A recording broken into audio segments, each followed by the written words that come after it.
Alhamdulillah wa salatu wa salamu ala rasulillah Muhammad ibn Abdullah wa ala alihi wa sahbihi wa man walah. Assalamu alaikum wa rahmatullah wa barakatuh. Inshallah, in this video we are going to learn about the types of Hamza and their function alongside with Lam at-Ta'rif. Now, firstly, we should know that we have two classifications of Hamza. We have Hamzatul wasl and Hamzatul qat'i. So Hamzatul wasl, the conjunctive Hamza, and we have Hamzatul qat'i, that is the disjunctive Hamza. Hamzatul wasl, as its names, we call it conjunctive Hamza. We use the primary function of this Hamza is to help you bring two letters come together. So that is the primary function of Hamzatul wasl. But Hamzatul qat'i, as its names prescribes, yani disjunctive Hamza. So this Hamza does not actually help you bring two letters come together. Rather, it separates two letters from each other. Now, so in our previous class we have talked about Hamzatul wasl, and we say that if you have your Hamzatul wasl and the letter that comes after it in most cases is not lam, then you are the one to determine what haraka are you going to use to pronounce your Hamzatul wasl yourself, like we said.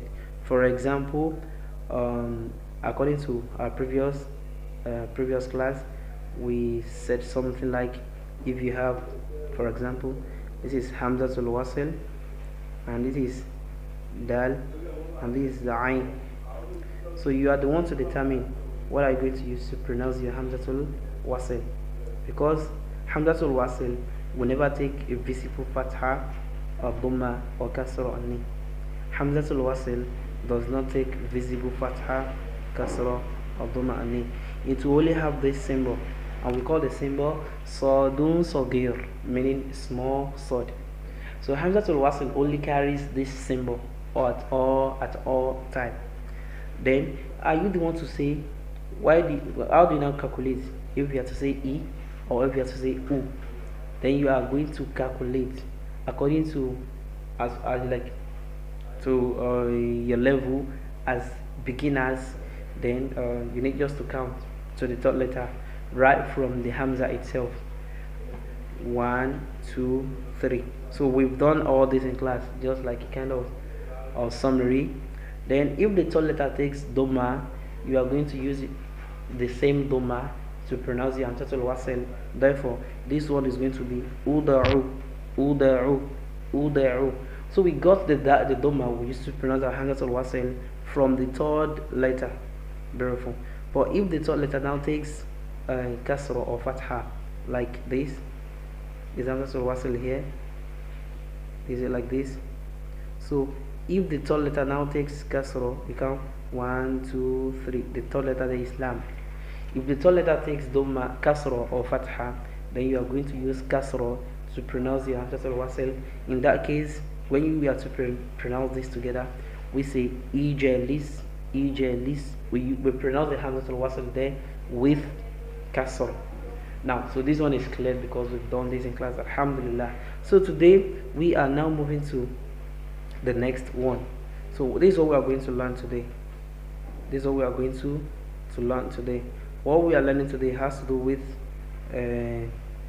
Hamzatul wasl also. But in this case, if what you have after your Hamzatul wasl is lam at-ta'rif, that is the definite article lam. So if you have this lam, so this is what we're learning today. If a lam comes after your Hamzatul wasl, what are you going to do? So what do you do if the next letter to your Hamzatul wasl is lam? In most cases, there are some verbs in Arabic also that you have to to count.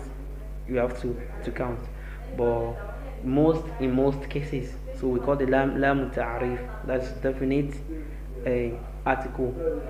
So when you have it according to your level as a beginner, so you are going to understand the way we are going to explain it in the class. So when you have your lam after your Hamzatul wasl, do you need to count anything again? No, you don't need to count. You don't need to count. All you have to do is you are going to pronounce your Hamzatul wasl with fatha, because it's going to give you a sound. So Hamzatul wasli. So do you understand? It's going to sound a in that case. So if what you have after it is lam at-ta'rif. Now, so the lam we are talking about also, if you have the lam appears in two ways. The lam that comes after your Hamzatul wasl appears in two ways. Is either you have the lam with invisible sukun on it, like this, the lam will just be written without anything on it, but actually there is actually a sukun, an invisible sukun on it. Or you have the lam with visible sukun on it, like this. So the lam that comes after your Hamzatul wasl has these two attributes. Is either, or appears in these two ways, is either the lam comes without having a visible sukun on it, or the lam comes with a visible sukun on it. If the lam that comes after your Hamzatul wasl has no visible sukun on it, then the next letter to it will take shadda. If you look at the letter we're having here, the word we're having here, you see that the lam that comes after the Hamzatul wasl here does not have a visible sukun on it, and the next letter to it, which is shin, has shadda, showing that if the lam that comes after your Hamzatul wasl does not have a visible sukun on it, the letter next to it will always take shadda. Then what is the implication of that? It means the lam there is silent. The lam there is silent. It has been compressed into the letter with shadda. When you are reading and you come across Hamzatul wasl preceded by a lam that does not have a visible sukun on it, definitely the letter next to that lam will take shadda. And if you have to pronounce such, the lam there will be silent, because it has been fully compressed into the next letter, which takes the shadda. So if you have to say this now, you are going to say asha, ashams, ashams, ashams. You see, the lam here is silent because it has no visible sukun on it. So if you have to pronounce, you start from your a. And I said that if you have your Hamzatul wasl before these two lams, then you are going to pronounce it as a. So you say your a, after that you move to the shin directly. Ashams, ashams. We do not pronounce the lam there because the lam has what? The lam has no visible sukun on it. Beautiful. So if you have to say this now, you say ashams. The lam that does not have visible sukun on it is called lam shamsiyya. The lam that does not have visible sukun on it is called lam shamsiyya. So it's called lam shamsiyya.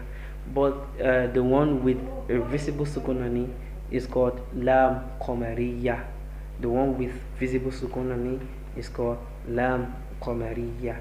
The one without visible sukun on it is called lam shamsiyya. Beautiful. Now let us look at when you look at this lam here now, you see that the lam here, you will see that the lam here takes what is it called? Takes visible sukun.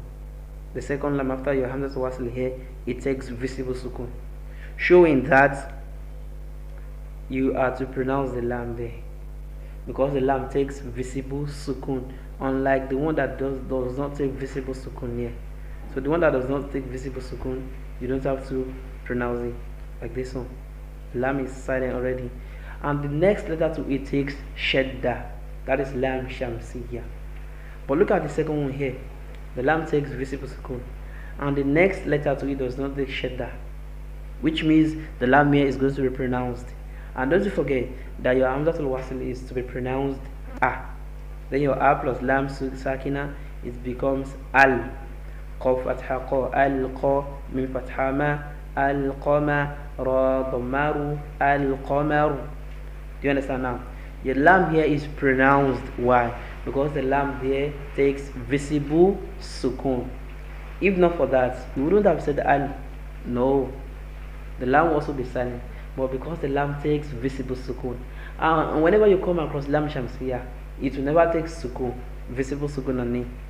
And the letter next to it will always take shadda, like we have here.